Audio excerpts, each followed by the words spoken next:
টাঙ্গাইলে যুগের পর যুগ ছায়া দিয়ে আসছে প্রায় 1000 বছরের পুরনো ঐতিহ্যবাহী একটি অচিন গাছ।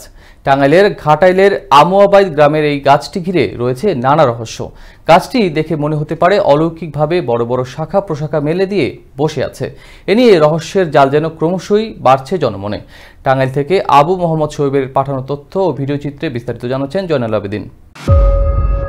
অনেকের ধারণা শত শত বছর আগে গাছটি তাদের পূর্বপুরুষ লাগিয়েছিলেন।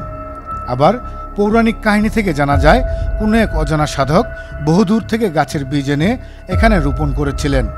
সে কারণে গাছটিকে কেউ চিনেন না। আবার এলাকার প্রবীণ অনেকেই জানিয়েছেন এই গাছটি সম্পর্কে তাদের বাপদাদার কাছ থেকে শুনেছিলেন। পূর্বে থেকেই গাছটিকে তারা দেখে আসছেন, তারা কেউ নাম বলতে পারেন না, তাই এই গাছটি অচিন গাছ নামে পরিচিত। এই গাছটা মনে করেন যে বিশাল বড় ছিল এবং বাপ দাদারা সবাই মনে করছেন বিরাট গাছ ছিল, তো সবাই এই জায়গায় এসে আরাম ফারাম করছে। কারণেই মনে করেন যে এই গাছটার নাম হলো অচিন গাছ। আমার বাপের কাছে শুনছি আমার দাদাও নাকি অনেক বড় গাছ দেখছে, আমরাও দেখতেছি, বাপেও দেখছি। এখানে গ্রাম অঞ্চলে শালির দরবার হয়, আর এখানে আগে অনেক বড় বাজার ছিল। এই গাছের নিচেই এক সময় বিরাট জমজমাট একটা হাট বসতো। এখন ওই হাট নাই, যদিও হাটের নামে জায়গা বরাদ্দ আছে সরকারিভাবে। আর বিশেষ করে এখানে ভূতপ্রেত সম্পর্কে যে মানুষের একটা কুসংস্কার, আমি আদৌ পর্যন্ত এরকম কিছু দেখি নাই। এই গাছটি ঘিরে গড়ে উঠেছিল বাজার, যা অচিনতলা বাজার নামে পরিচিত ছিল।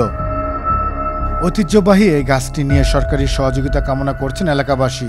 সহযোগিতা পেলে গাছটিকে ঘিরে গড়ে উঠতে পারে পর্যটক কেন্দ্র। হেসুমি বলা বলে গেছে এই গাছের খবর আমরা কম না, কত বছর হয়েছে আমরা বলতে পারবো না, কারণ বাপ দাদারাই বলতে পারে নাই, বাপ চাচারা বলতে পারে নাই এই গাছের সম্বন্ধ। আর এই গাছটা মনে করেন যে উপকারের মতো মানুষের এখানে ঠান্ডা জিরায় অনেক মানে আছে। এইটার গাছটার খাওয়া বাতাস না থাকলেও এখানে একটু ঠান্ডা লাগে আর কি, বাতাস আছে। অচিন গাছটিকে রক্ষণাবেক্ষণে সরকারি সহযোগিতার আশ্বাস দিলেন ঘাটাইল উপজেলার নির্বাহী কর্মকর্তা আবু সাইদ। স্থানীয় জনগণের যে আকাঙ্ক্ষা যেটা রয়েছে যে হাটটা আবার পুনরুজ্জীবিত হোক, এই গাছটাকে টিকিয়ে রাখার জন্য প্রশাসন ব্যবস্থা নেয়, আমরা নিঃসন্দেহে তাদের সেই কথার সাথে একমত। আমরা চেষ্টা করব যে প্রশাসনের পক্ষ থেকে কীভাবে এই গাছটাকে রক্ষা করা যায় এবং ইতিহাস ঐতিহ্যের পার্ট হিসেবে যেন এই ঘাটাইলকে আরও বেশি সমৃদ্ধ করে। এলাকাবাসীর দাবি অচিন গাছ রক্ষার্থে সরকারের হস্তক্ষেপের পাশাপাশি ঐতিহ্যবাহী অচিন গাছের এলাকাকে তারা দেখতে চান পর্যটক নগরী রূপে।